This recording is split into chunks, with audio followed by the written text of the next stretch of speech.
Hey Jags, today we'll take a look at club news and Franklin news. First things first on TJTV starts right now.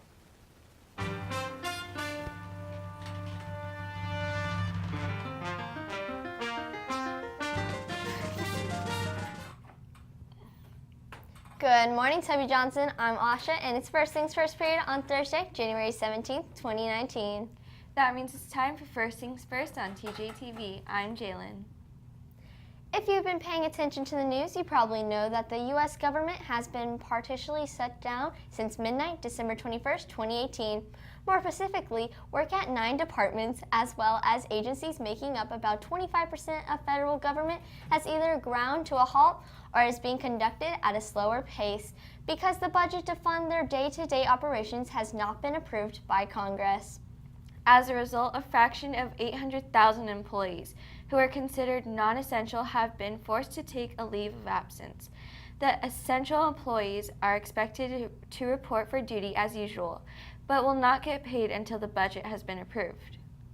The 2018-2019 budget process appeared to be moving smoothly until mid-December when lawmakers trying to approve funding for the Homeland Security disagreed to the amount to distribute for security along the Mexican border. Republicans wanted to set aside $5 billion to build a wall, while Democrats were only willing to approve an additional $1.3 billion to pay for the state-of-the-art technology and increased communication capabilities recommended by experts. The U.S. Senate passed a short-term spending bill on Wednesday, December 19, 2018, to keep the Effect Department running through February 8, 2019, giving lawmakers time to reach a compromise when they return in the new year. However, President Trump refused to sign the bill unless the Democrats agreed to fund the wall, leaving agencies scrambling to set in motion their plans to seize or partially seize operations by midnight, December 21, 2018. With Congress back in session since January 3, 2019, the talks to reach an agreement have begun in earnest. However, as of Sunday, January 6, little progress has been made, with Trump indicating he was willing to continue the shutdown for months or even years if Democrats refuse to grant the wall money. The future remains uncertain. This shutdown is the longest in U.S. history, so hopefully U.S. lawmakers will reach a compromise that will end the shutdown soon. All 8th graders who are interested in auditioning for advanced theater courses at Franklin will need to attend an audition on stage on Monday, January 28th, after school. You will need to prepare a 1-minute monologue to audition for advanced theater. If you're auditioning for children's theater, you will also need to prepare a song. Everyone will then participate in a group interview. Also, Franklin High School's vocal ensemble and vocal women auditions are Tuesday and Wednesday, January 22nd and 23rd. A private audition with Ms. Hogue is held in the choir room. Stop by the choir room in HE 18 for more information and to sign up. Now let's go to Harpreet and Paige for this week's club news. Hey Jags, I'm Harpreet. And I'm Paige, and it's time for club news.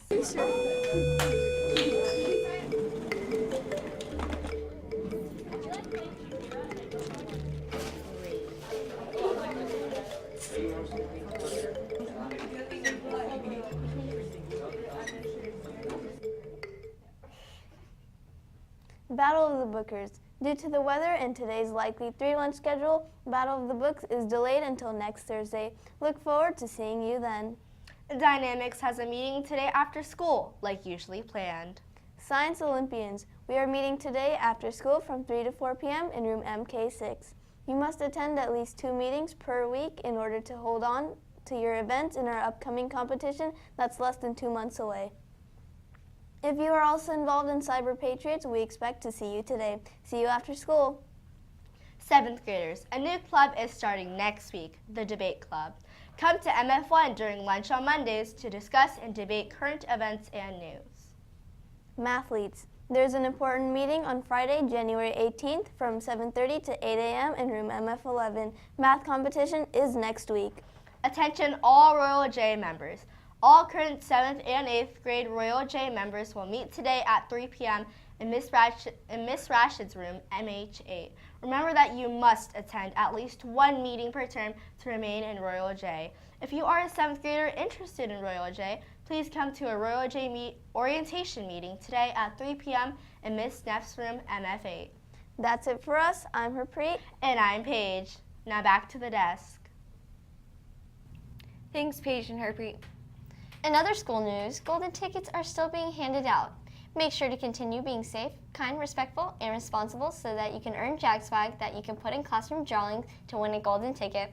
For those who don't know what golden tickets are, they're little plastic cards that you can turn into the student store annex to win a big prize. The 6 prize options are AirPods, Air Force Ones, a Hydro Flask, a Fjallraven Konkin backpack, an LED keyboard, and an Echo Dot. If you win Air Force Ones, you may choose your size. The drawing will be held at the end of the term. So far, the item with the most golden tickets are AirPods. Announcing the perfect attendance winner for the month of December 2018. Congratulations goes to Dominic B. Also, thank you to our generous prize sponsor for March, provided by Leatherbees. How can you get perfect attendance? The easiest way is to be active, be ready, and be present. Come on, school is cool. Let's take a look at who made the 7th grade girls basketball team.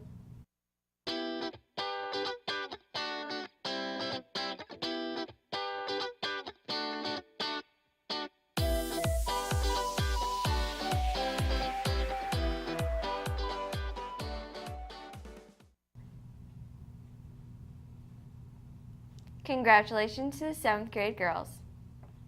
Now let's take a look at who made the 7th grade boys basketball team.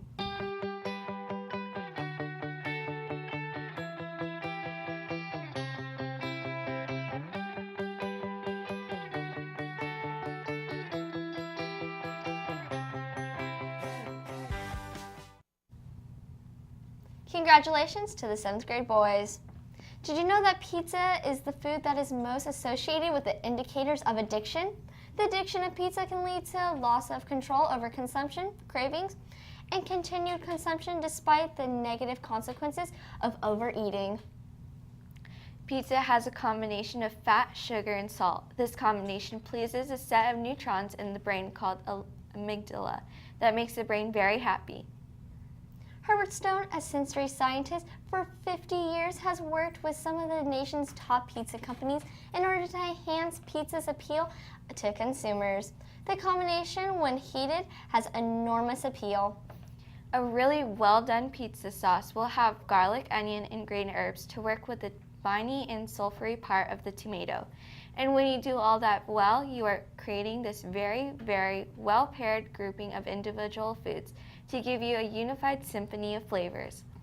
All of the notes merge together to create a singular pizza note.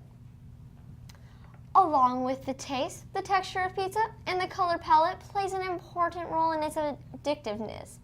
The crispness of the crust paired with the chewiness of the cheese and the moistness of the sauce makes the pizza feel so right in your mouth. Pizza's color palette can also control how your mind thinks the pizza will taste like. This is called perception. Stone says that if the sauce is a deep red color, then your mind will think it tastes delicious. So the next time you open a box of pizza, you need to remember that it's scientifically designed to make you want to eat more than you should. And that wraps it up for today's show. Tune in tomorrow for more stories and information on First Things First on TJTV. I'm Asha. Thank you for watching. And I'm Jalen. Make today your best day yet.